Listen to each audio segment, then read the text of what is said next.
share the slide after this. You just allow me to speak and then I'll share the slide after this. So what is sickle cell? Now, sickle cell anemia is one of a group of inherited disorders, and it majorly affects the shape of the red blood cells. And we know that the red blood cells carry oxygen all through the body. Sorry. Now, it's an inherited disorder in that if both parents have the sickle cell trait, popularly known as hemoglobin S, then there's a 25% chance that any of their child may have sickle cell disease. So it's just one of a group of inherited disorders. Of course, it is popularly known as sickle cell disease, and it affects the shape of red blood cells, which we know that carry oxygen all through the body.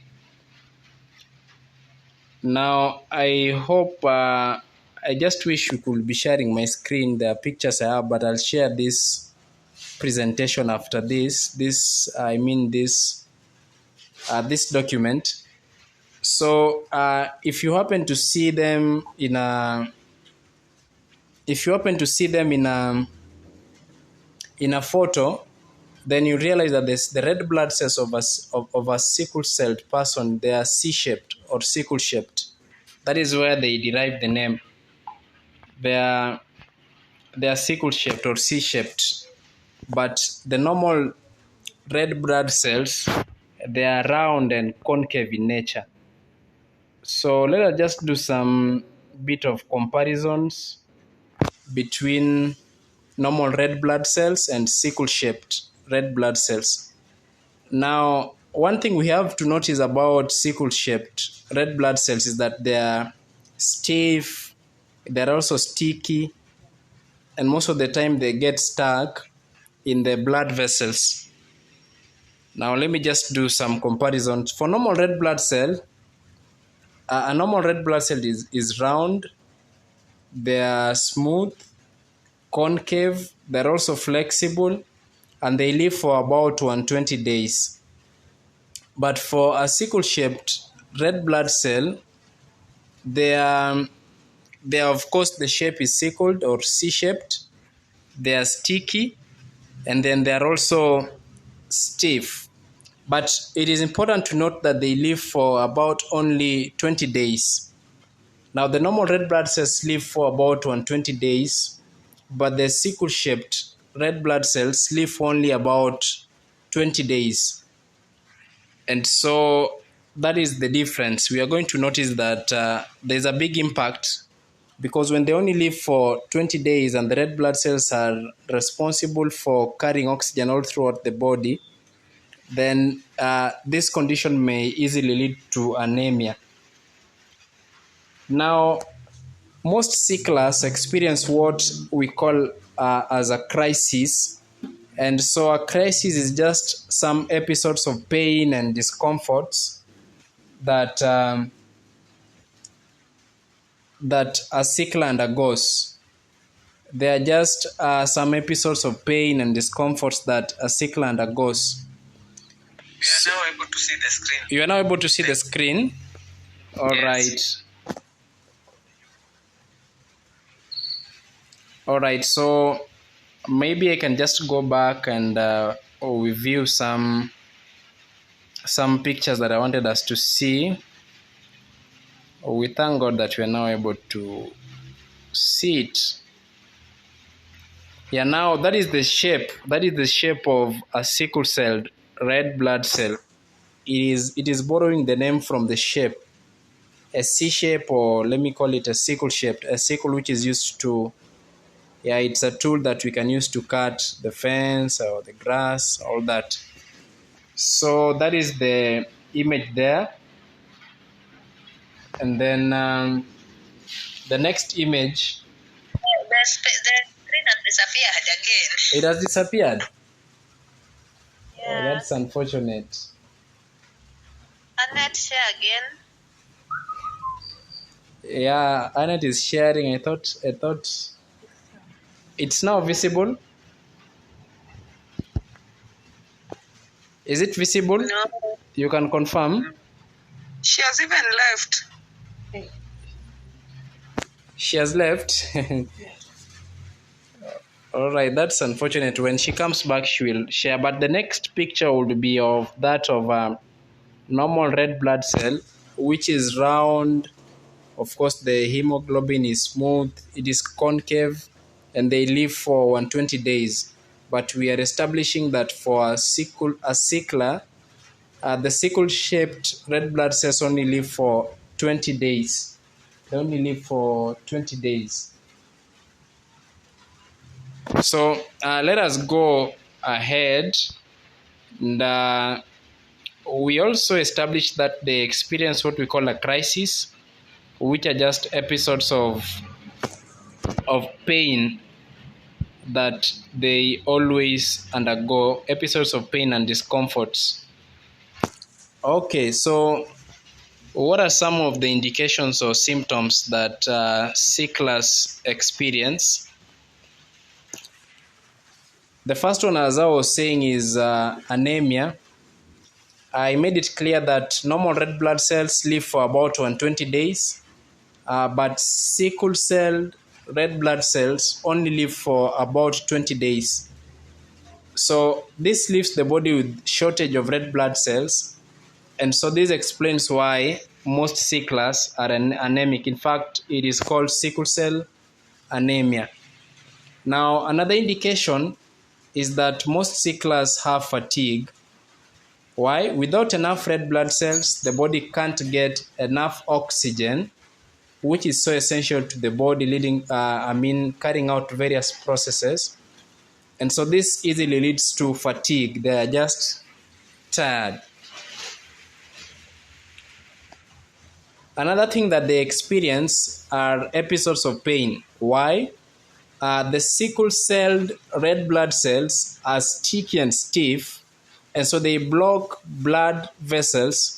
And so when the blood vessels are blocked because of their stickiness and stiffness, then a sickler undergoes pain in various parts of the body, such as the joints, abdomen, chest, and so on and so on. Now, another thing they may experience is swelling of hands and feet. Swelling of hands and feet. Now, we are seeing that the main disorder that sickle-shaped red blood cells can bring is what we call it interferes with smooth circulation. So when they block circulation, then in the hands and feet there can be some swelling. Now, they also have frequent infections because when the sickle-shaped red blood cells are destroyed after every 20 days, the spleen may be damaged. And the spleen is important for protecting us against infection. So the sicklers may have frequent infections. Now, most of them also have delayed growths, or they experience puberty slowly, or delayed puberty. They may also have vision problems. Why? The tiny blood vessels that supply blood to the eyes can become plugged with sickle cells. So this can damage portion of the eyes that processes visual images, especially the retina, and this can also lead to vision problems. So these are just some of the complications that sicklers may have. We've talked of anemia, we've talked of fatigue, episodes of pain, swelling in the hands and in the feet, and also we've also seen that they may also have vision problems. Now, having known what sickle cell is, or sickle cell anemia, and what some indication or symptoms that they always have, then I just want us to focus so much on how can we now overcome sickle cell. How can we now overcome sickle cell? The solution part of it. I must make it clear that there is hope and a solution for the sickler. especially today when we are made to believe that when you have that disorder, of course it is inherited from the parents, then it is as if that your case is doomed or there is no solution. But from studies, I can establish that there is hope and a solution for the sickler. Now, how do we overcome sickle cell? Now, I just want to first give God's promises for every disease. I love the Bible because the Bible gives us assurances and God's worldview of things. You know, the world has its worldview, but God has its worldview, how he sees things. In Psalms 103 verses 3, the Bible says that God forgives us all our iniquities and he also heals us of all our diseases. Now in Jeremiah also 33 verses 6, the Bible says that, behold, I will bring it health and cure. I will cure them and will reveal unto them the abundance of peace and truth. So we are seeing clearly that God's promise for every disease is that there is no disease so great that he cannot heal. That is why Psalms is making it clear that he heals us of all our diseases. He forgives us of all our iniquities and also heals us of all our diseases. Now, the first solution I will give is that it is important for the sicklers to hydration. It is important for them to drink enough water. Now, because the challenge they experience is that these sickle-shaped red blood cells, they are stiff and sticky, and therefore they prevent proper circulation. Now, drinking water or hydrating enough will help them because water makes the blood less viscous, and this enables the blood to circulate freely, which limits or prevents sticking of sickle-shaped red blood cells. So it is important for them to hydrate. How do we know that we've hydrated enough, or how do we know that we are drinking enough water? Just take the weight of the individual and then multiply by 30 milliliters. For example, if the person is weighing, let me say, 40 kg, then 40 times 30, that will be about 1,200 milliliters, and that is 1.2 liters in a day. So it is important for them to drink enough water, because as they drink enough water, the blood becomes less concentrated, if I may put it so. It circulates perfectly and freely throughout the body, and this prevents the obstructions that the sickle-shaped red blood cells may cause, and so circulation becomes okay. Now, the second solution that I will give is that you notice that we are concerned about either the concentration of the blood, the thickness of the blood, and its lightness, if I may put it so that it circulates freely. Now, the second solution is targeting the blood to be, again, less concentrated or not thick. Now, how do we make the blood to be less concentrated? First, it's important to note, as you're seeing on your screen there, that a concentrated blood leads to a crisis for sicklers. Like we were seeing, they block the blood vessels, and this makes the sickler to lead into an episode of pain or a crisis. Now, animal foods, they have saturated fat and low density lipoprotein, or what we call LDL, which is a bad cholesterol. So this also can contribute to making the blood thick and heavy.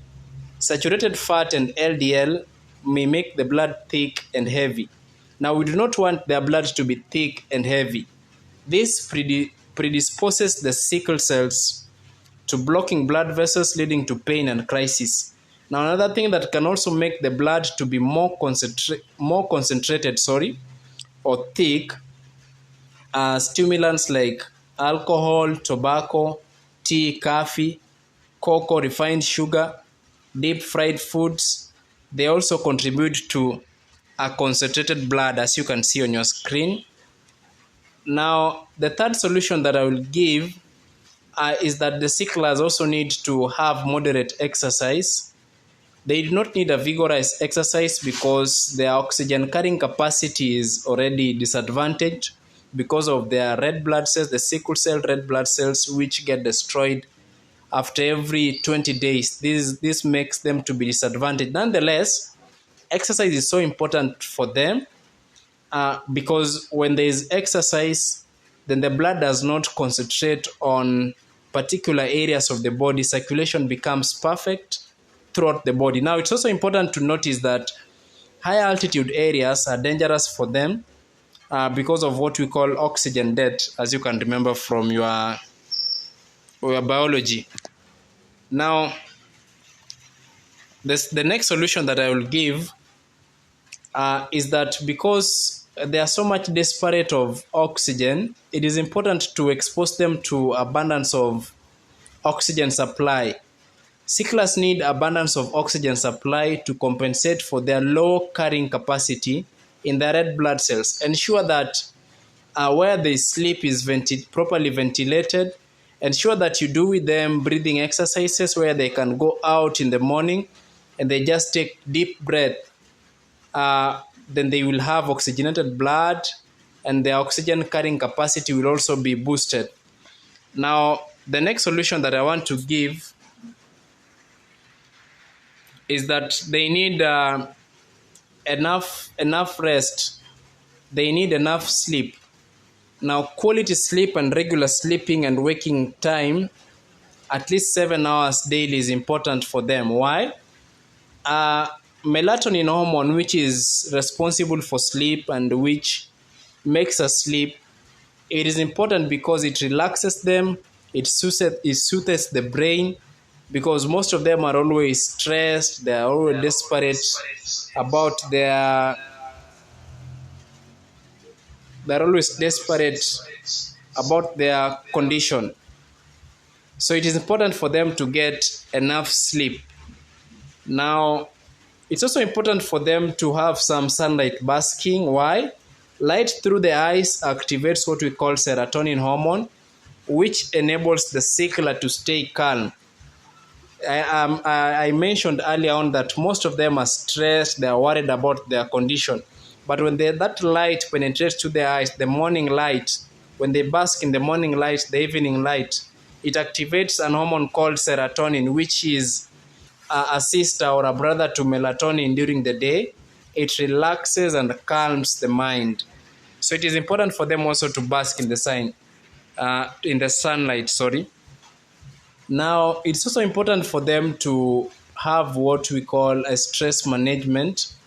How can we manage stress? The best way to manage stress is to meditate on God's promises daily, to pray and trust God with the condition. Now, stress can only be overcome by a deep trust in God who made us and loves us so much. Now, they need a sure source of comfort and peace, and that sure source of comfort and peace, it is only God who provides. Now, you've been keen that in all our lessons, we've been making it clear that stress is so much destructive and it can bring any other condition or it can worsen any other condition in the body. So, stress is destructive and can elevate the crisis episodes. Now, they must remain happy and cheerful. That is why we are encouraging that they must meditate on God's promises daily, read for them the scriptures, encourage them that God loves them, give them assurance that God still cares for them. Now, even the Bible says in Proverbs 17 verses 22 that a merry heart doeth good like a medicine, but a broken spirit drieth the bones. The Bible makes it clear that when we are happy, then it's like a medicine. But when we are sad, when we are having these episodes of getting worried, then it drieth the bones. Now, let me get to simple remedies that can help with this condition. Simple remedies that can help with this condition. Number one, most of them always experience pains. Now, what do you do when they experience pains? How do we manage the pains? Now, there are many methods that we can manage the pain, but I've just highlighted a few here. Number one, we can massage the painful parts with peppermint oil. Peppermint oil is an essential oil. And so what it does is that it penetrates through the skin, it relaxes, it has some cold effect, which relieves pain and also makes the blood to circulate freely, especially when there is a congestion somewhere. So one of the ways you can manage pain is to massage the painful parts with peppermint oil. You can also use what we call fomentation, which is just alternating hot and cold towel on the painful areas. How do you do it? You just have your hot water and cold water. Now you have you have your towel that you'll be using for the hot water and that you'll be using also for the cold water. Now you dip the towel nicely, creatively in hot water, and then you wring it, and then you put around the painful part for 3 minutes. Now, if it is so hot, then I will not prefer that you put in direct contact with the skin. You can use another light cloth on the skin before you put the towel. Now, that towel stays there for about 3 minutes, and then again you remove it. You put the cold towel for about 30 seconds to 1 minute. You alternate about 3 to 5 rounds. This is so effective in managing pain. Another effective way in managing pain is what we call hot water foot bath.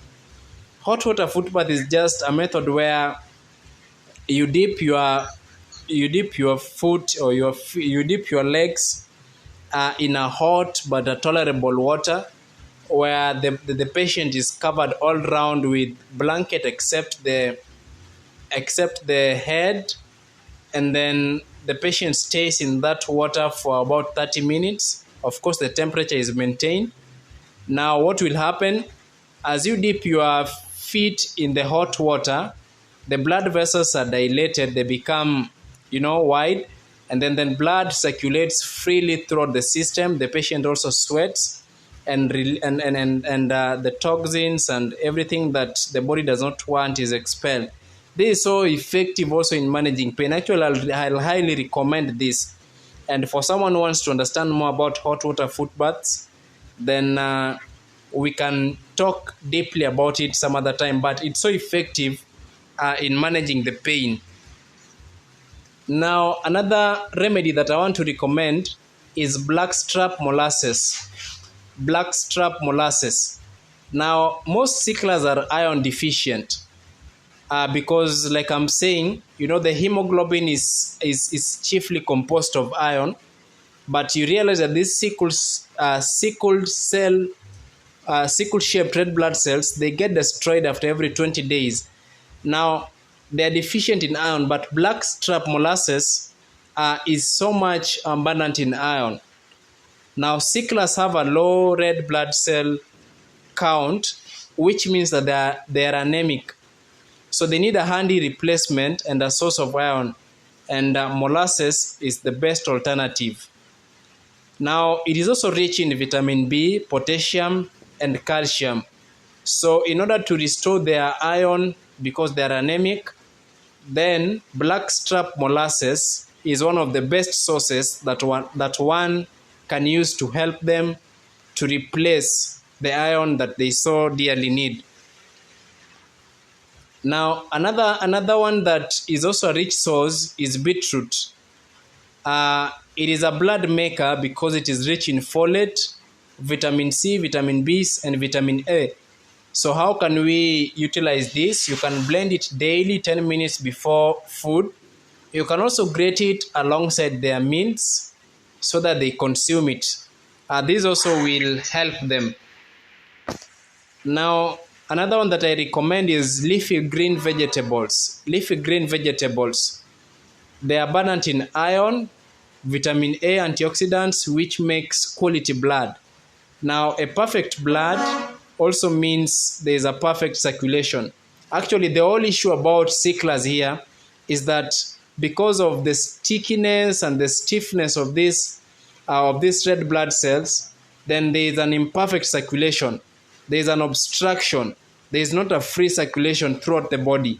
And so leafy green vegetables, because of vitamin A, iron, and other vitamins and minerals that we've not mentioned, they are good in improving circulation and in restoring iron that the sicklers desperately need. Now, the diet of the sickler should constitute of a whole foods, plant-based diet. These one include whole grains, legumes, tubers, vegetables, and nuts. These are good diet for them. You can also make a vegetable juice. Actually, this vegetable juice is so powerful. I came to realize that it is effective in almost all illnesses. Talk of cancer, talk of ulcers that we were discussing the other time. Talk of all these conditions. Now, what does it constitute? It constitutes cabbage, carrots, tomatoes, garlic, round onion bulb, and now you can add any green leafy vegetable, e.g. celery. Now, how can we consume this? You can blend it daily also, 10 minutes before breakfast. And for beetroot, it can be 10 minutes before the second meal. So this is also good for them. Now, the garlic and onion I've highlighted there, they help to deal with the infections. We've realized that sicklers often tend to have frequent infections because they are predisposed. Why? Most of them, their spleens are damaged. So garlic and onion helps to prevent infections. They are antibacterial, antifungal, and also antiviral. So this one is so important for them. So this vegetable juice can be made about 10 minutes before their meal. And the beetroot one can be made 10 minutes before their second meal. Yes, so vegetable juice are also good for them. Some herbs that I discovered that are also helpful, lemongrass and aloe vera. Lemongrass and aloe vera. So when you're making the water they're hydrating, you can just boil it with some lemongrass. This is so effective also in remedying this defect.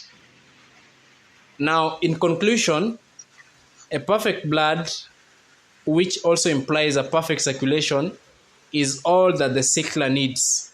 Now, crisis sets in when the blood becomes concentrated, thick, heavy, because the sickle cells are stiff and sticky.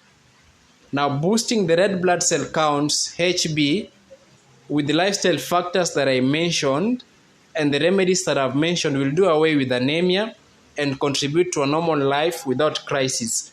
So that is all. That is the secret, making the circulation, to be so much perfect that the blood is not concentrated, thick or heavy, so that they get into a crisis.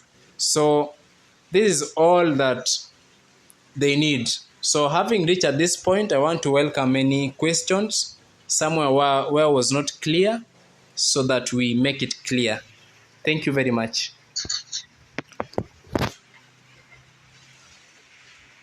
Any questions?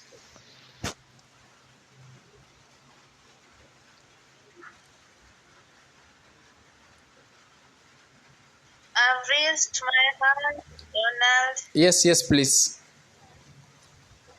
Thank you so much for the detailed teaching and learning on sickle cell.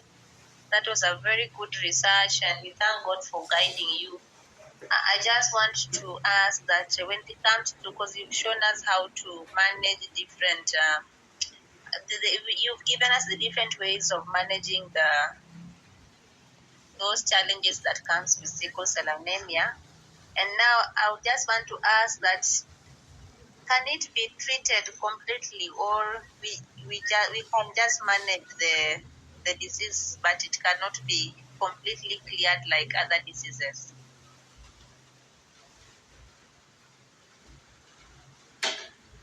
Yeah, thank you, Winnie. I've gotten your question. Let me answer before Johannes also asks is, one thing I'm convicted about is that actually there's an interesting research I was just seeing some other day by Professor Campbell.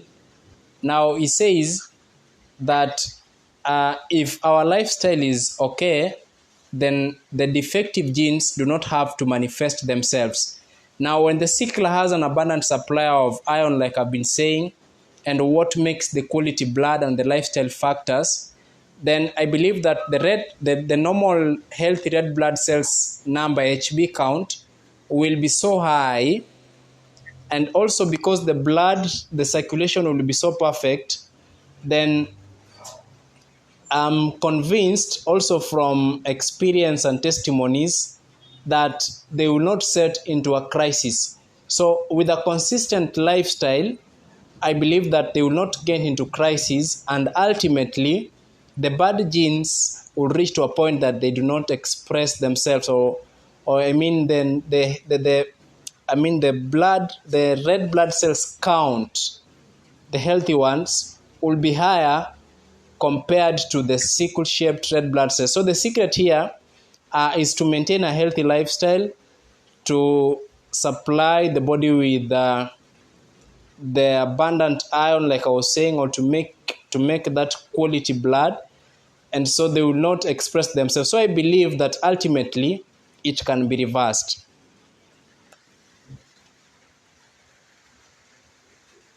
Thank Yes, you. Johannes. Thank you so much. I think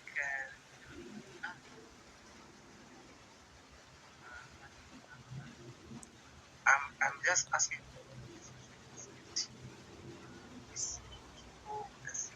It's like I'm struggling to get you.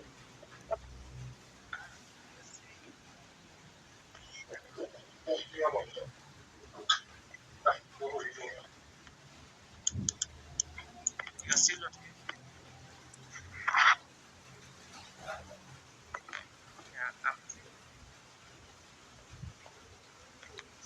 Yeah, in the society where we live, that sickness do not go beyond 18 years. So my question is,